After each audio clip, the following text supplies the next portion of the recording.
اب ایک چیز اور سمجھ لیں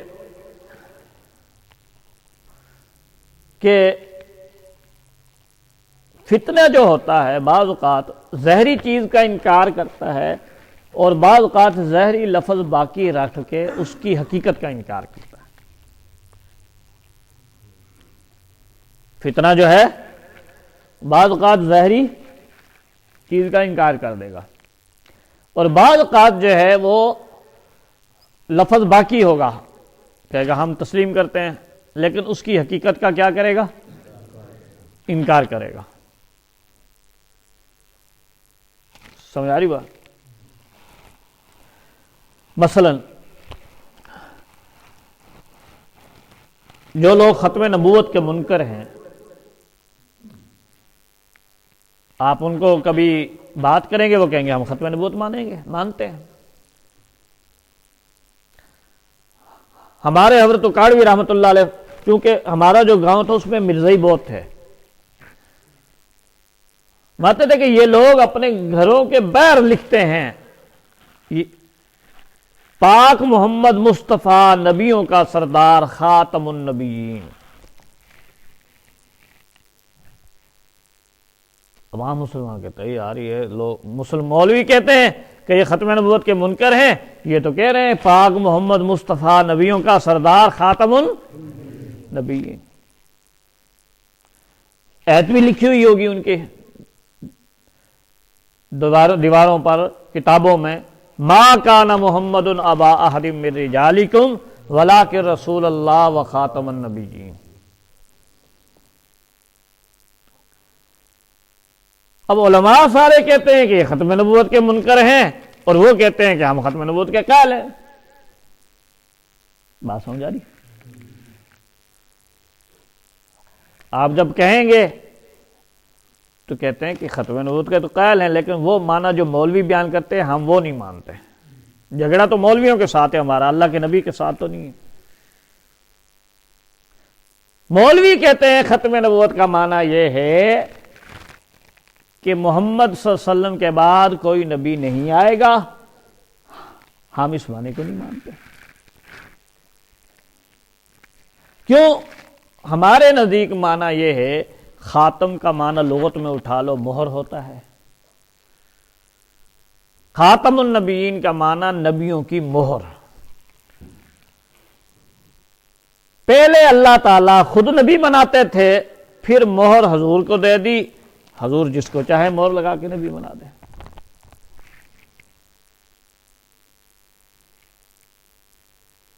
بات سمجھ آ رہی؟ تو جھگڑا ہمارا قرآن سے نہیں ہے، نہ ہمارا جھگڑا حدیث پاک سے ہے. ہمارا جھگڑا ہے مولوی اقبال کے ساتھ.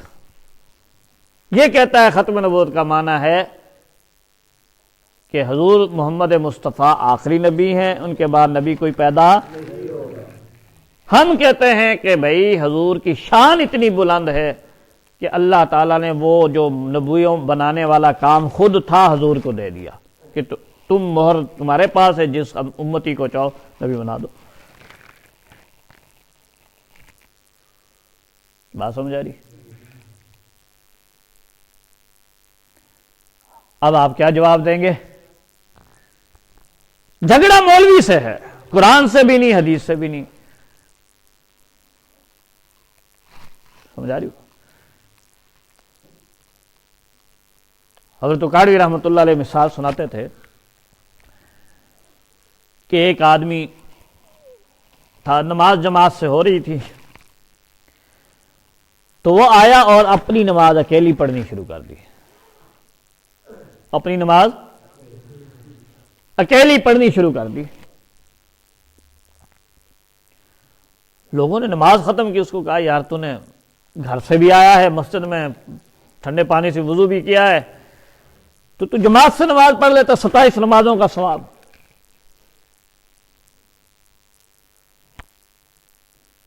ستائیس نمازوں کا ثواب. اکیلے نماز پڑھ رہا ہے تو وہ کہنے لگا کہ میں قرآن پہ عمل کرتا ہوں، تم نے قرآن پہ عمل نہیں کیا.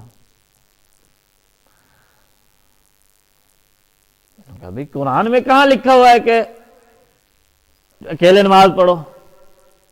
قرآن میں تو ورکعوا مع الراکعین، جماعت سے ساتھ پڑھو. کہنے لگا نہیں قرآن میں ہے، لاؤ قرآن پاک لے آئے. ان الصلاۃ تنہا، انا مانا بے شک، صلاۃ مانا نماز، تنہا مانا اکیلے.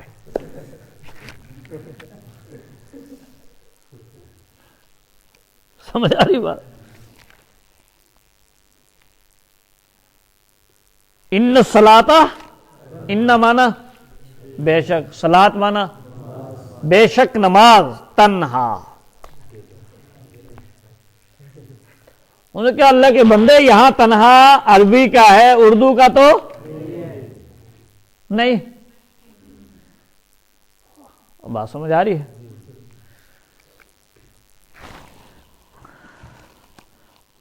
تنہا کا لفظ عربی والا عربی میں معنی اور ہے، اور اردو کا لفظ تنہا اور ہے. تو یہ قرآن پاک میں عربی والا ہے یا اردو والا ہے؟ انہوں نے کہا کہ دیکھو تفاسیر اٹھا کے دیکھ لو، علماء نے تنہا کا کیا معنی کیا ہے، اور جماعت کی نماز قرآن سے ثابت ہے، ورکعوا مع الراکعین. تو کہنے لگا تم مولویوں کو لے کر آ گئے ہو، میرا جھگڑا تو مولویوں کے ساتھ ہے، قرآن کے ساتھ تو نہیں ہے. قرآن تو ٹھیک ہے. اب بتاؤ کہ اس کا جھگڑا مولویوں کے ساتھ ہے یا حقیقت میں قرآن کے ساتھ ہے؟ اسی طرح جتنے بھی ملحدین ہیں اب وہ مرزائی کہیں گے کہ ہمارا جھگڑا مولویوں کے ساتھ ہے. بھی مولویوں نے جو ختم نبوت کا معنی کیا وہ اب خود تھوڑی کیا ہے،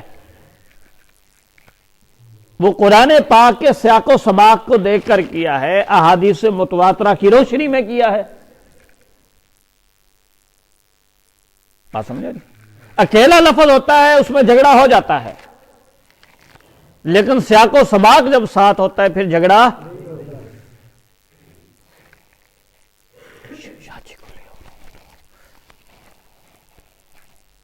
اکیلے لفظ میں جھگڑا ہو جاتا ہے. دیکھو شعر کا لفظ ہے لکھا ہوا ادھر. اب شعر کے لفظ سے مراد میں کہتا ہوں کہ یہاں درندہ ہے، آپ کہتے ہیں کہ نہیں بہادر انسان مراد ہے. بہادر جھگڑا ہو جائے گا نا. لیکن اگر پیچھے لکھا ہوا ہے کہ شیر نے چڑیا گھر میں بچے پر حملہ کیا اور اس کو بچہ جو ہے زخمی ہو گیا، ہسپتال جانے سے پہلے دم توڑ گیا، اب یہاں کوئی جھگڑا رہے گا؟ ہر ایک یہی کہے گا کہ یہاں شیر سے مراد درندہ ہے، مولوی عبدالحق نہیں ہے. یہ شیر ہے تو بہادر آدمی کے معنی میں ہے نا. اور اگر یہ اعلان ہو کہ ہمارے شیر نے کپڑے پہن لیے ہیں، ابھی سٹیج پر تشریف لا رہے ہیں اور بیان کریں گے، تو یہ کسی کے ذہن میں آئے گا کہ یہاں شیر سے مراد وہ درندہ ہے؟ نہیں. جب کہہ دیا کپڑے پہن لیے ہیں، سٹیج پر آ رہے ہیں، بیان کریں گے، تو مراد کیا ہے جی؟ بہادر آدمی. سیاق و سباق معنی متعین کرتا ہے. اسی طرح قرآن پاک کے سیاق و سباق سے بھی معنی متعین ہوتا ہے، حدیث متواترہ سے بھی معنی متعین ہوتا ہے، احادیث سے بھی ہوتا ہے. تو ختم نبوت کا معنی جو علماء لیتے ہیں وہ اپنی طرف سے نہیں لیتے، وہ لیتے ہیں جو رسول اللہ صلی اللہ علیہ وسلم نے بتایا.